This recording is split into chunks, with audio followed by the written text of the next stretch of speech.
दर्शकों नमस्कार, महेश सिंह का अभिवादन स्वीकार करिए। दर्शकों, फतेहपुर जिले में पिछले काफी समय से मोरंग खनन माफिया हावी है। मोरंग खनन माफियाओं ने बाकायदा बड़ी मशीनों को लगा करके जिस तरीके से रातों दिन यमुना के किनारे से मोरंग के खनन की शुरुआत की है, उससे साफ जाहिर हो गया है कि नियम कायदे मायने नहीं रखते।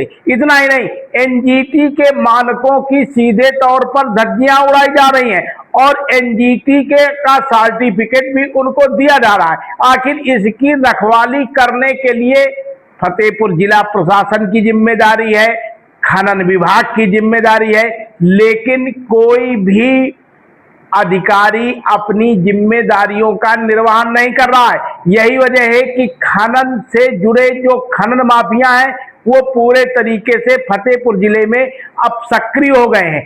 अभी तक मौजूदा हालात जो हैं उनमें से ओती, कोर्रा और अड़हावल के मोरंग खनन के कारोबारी ऐसे हैं जिनको नियम कायदे तो कुछ दूसरे बताए गए हैं, गाइडलाइन कुछ दूसरी बता रही है, लेकिन मौके पर हकीकत इस तरीके की है कि बिना किसी रोक टोक के वहां पर बाकायदा नियम के विपरीत मोरंग खनन किया जा रहा है। मोरंग खनन व्यापारी पूरे तरीके से बेखौफ है। इनका बाकायदे एक सिंडिकेट है और सबसे दिलचस्प बात तो यह है कि जब भी यहाँ कभी अधिकारियों का मौका मुआयना होता है तो वहां पर जुर्माना बोल दिया जाता है, जुर्माना के अलावा कोई भी कार्रवाई नहीं होती है। अब सबसे खास चीज यह है कि यमुना के किनारे रात दौरान रहने वाले तमाम ऐसे जीव हैं, ऐसे जंतु हैं जिनको लेकर के एनजीटी का सर्टिफिकेट इनको दिया जाता है,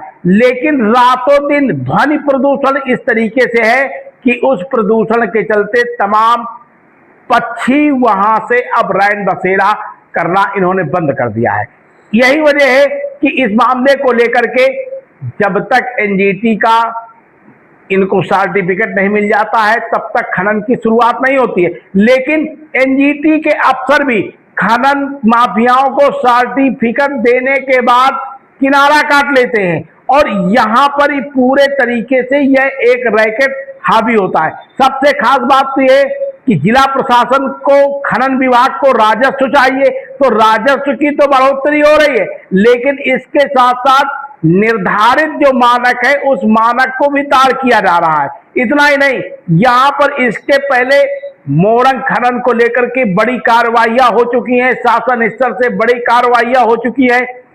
कई जिम्मेदार अधिकारियों को सस्पेंड भी किया जा चुका है, निलंबन भी किया जा चुका है, लेकिन मौजूदा समय में जिस तरीके के हालात बनते जा रहे हैं, पुलिस हो या फिर आरटीओ, खनन विभाग हो या फिर प्रशासनिक अफसर, सबकी चुप्पी है।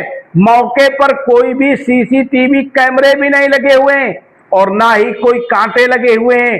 सबसे खास बात यह है कि यही वजह है कि वहां से ओवरलोडिंग किए जाने का सिलसिला बदस्तूर जारी है। दर्शकों, बने रहिए सबक समाचार में, फिर हम मिलते हैं अगले बुलेटिन में। लेकिन एनजीटी के मानकों की जो धज्जियां उड़ाई जा रही हैं, इस पर आप सभी लोगों की राय चाहिए, कमेंट चाहिए और आप लोग यह भी बताएं कि किस तरीके से फतेहपुर जिले में मोरंग माफिया अपना काम करने में जुटे हुए हैं। आप देख रहे हैं शपथ समाचार।